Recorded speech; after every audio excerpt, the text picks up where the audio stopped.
Hello friends, super magic રસોઈમાં મિત્રો હું આપનું સ્વાગત કરું છું.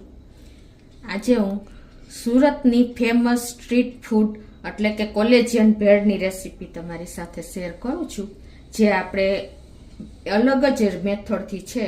તો તમને ચોક્કસ આ વિડીયો ગમશે. ગમે તો લાઈક કરજો, શેર કરજો અને સબસ્ક્રાઈબ કરવાનું તો ભૂલતા જ નહીં. અને મિત્રો બાજુમાં રહેલું બેલ આઇકનને પણ પ્રેસ કરજો, જેથી કરીને લેટેસ્ટ વિડીયોની માહિતી તમને મળતી રહે. તો આ ભેળમાં જો આપણે આ મમરા લીધા છે, 250 ગ્રામ જેવા છે. આપણે પછી મસાલામાં ઝીણી સેવ છે, ચવાણું છે, જાડી સેવ છે, કાંદા છે, મસાલા સિંગ છે, અને આપણે ચટણી બનાવવા માટે ધાણાભાજી, લીંબુ, આદુ અને આપણે મગફળીના બીન્સ અને જીરું, મીઠું લેશું અને લીંબુ લેશું. તો બનાવવાનું ચાલુ કરીએ. પહેલા ચટણી બનાવવા માટે જો આપણે એક બંચ એટલે કે મુઠ્ઠીથી ઉપર એટલી આપણે ધાણાભાજી લીધી છે, એને આપણે મિક્સર જારમાં જ નાખી દઈશું. અને એમાં આપણે 2 ટેબલ સ્પૂન જેવી સિંગ નાખી દઈશું, કાચી સિંગ જ છે. અને 1 ઇંચ આદુના ટુકડાને નાખી દઈશું. અને 5 થી 6 તીખી મરચી નાખી દઈશું. અડધી ટીસ્પૂન જેવું મીઠું, 1/4 ટીસ્પૂન જેવું સંચર પાવડર, 1 લીંબુનો રસ. મેં જે 1 લીંબુમાંથી રસ કાઢી લીધો છે. અને ટેસ્ટ એકોર્ડિંગ થોડી એવી આપણે ખાંડ પણ નાખી દઈશું. આપણે કાઠિયાવાડમાં ખાંડ વગરની ચટણી બનતી નથી. અને 1 ટીસ્પૂન જેવું આખું જીરું નાખી અને આની આપણે ચટણી બનાવી લેશું. થોડુંક આપણે 2 ટેબલ સ્પૂન જેવું પાણી પણ નાખી દેશું.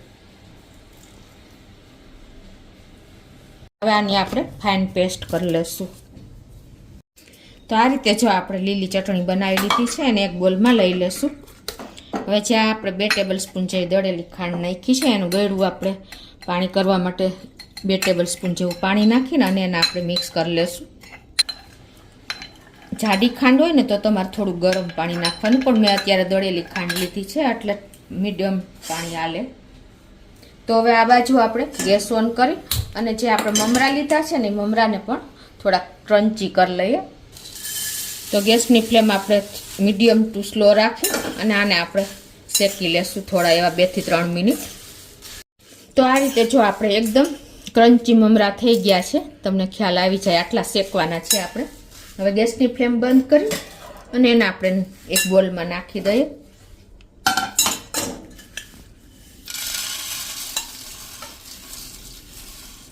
તો આપણા મમરા પણ જો ઠંડા થઈ ગયા છે તો એને આપણે મોટા વાસણમાં નાખી અને એને આપણે મિક્સ કરી લેશું, ભેળ બનાવી લેશું.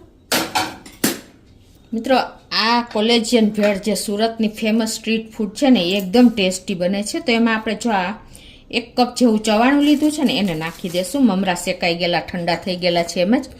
અને આપણે ઝીણી સેવ આપણે લીધી છે 1/4 કપ જેટલી, એ નાખી દેશું. અને જાડી સેવ લીધી છે આપણે 1 કપ જેવી, એને પણ નાખી દેશું. આ બધા ચવાણાને હિસાબે, મસાલાને હિસાબે આપણી ભેળ એકદમ ટેસ્ટી બને છે. અને 1/4 કપ જેટલી આપણે મસાલા સિંગ લીધી છે, એને પણ આ રીતે આપણે મિક્સ કરી લેશું. અને લાસ્ટમાં આપણે આ જે કાંદો મેં સમારીને લીધો છે એને પણ આપણે આ રીતે જ નાખી દેશું ઉપરથી. અને હવે આપણે જે ચટણી બનાવી છે ને એ ચટણીને પણ નાખી દેશું. એકદમ ટેસ્ટી ચટાકેદાર આપણી જે કોલેજિયન ભેળ સુરતની ફેમસ છે ને એ આપણે આ રીતે તૈયાર થાય છે. અને ઉપરથી આપણે વધારે પડતી આપણે જેટલી ફાવે એટલી ધાણાભાજી પણ મિક્સ કરી લેશું. અને 1 લીંબુનો રસ નાખી દેશું. અને જે આ ગળ્યું પાણી કર્યું છે ને એને પણ આપણે લાસ્ટમાં આ રીતે ઉપરથી નાખી દેશું.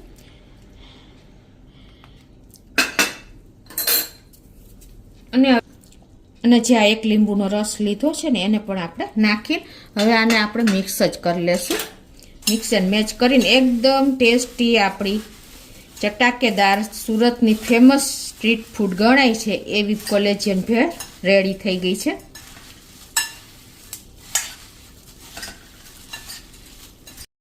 તો મિત્રો આપણી સુરતની ફેમસ એવું સ્ટ્રીટ ફૂડ એટલે કે કોલેજિયન ભેળ રેડી છે. તો એકદમ ટેસ્ટી અને ચટાકેદાર. એકવાર તમે ચોક્કસ આ રીતે ટ્રાય કરજો મિત્રો, અને મને કોમેન્ટ બોક્સમાં જણાવજો કે તમને આ ભેળની રેસીપી કેવી લાગી. આપણે અહીંની ભેળ તો બહુ ખાધી છે કાઠિયાવાડની, પણ આ રીતે તમે સુરતની ફેમસ સ્ટ્રીટ ફૂડ બનાવીને બાળકોને કે મોટાઓને શેર કરી શકો છો. તો આ રીતે આપણે આને સર્વ પણ કરી દઈએ એક પ્લેટમાં.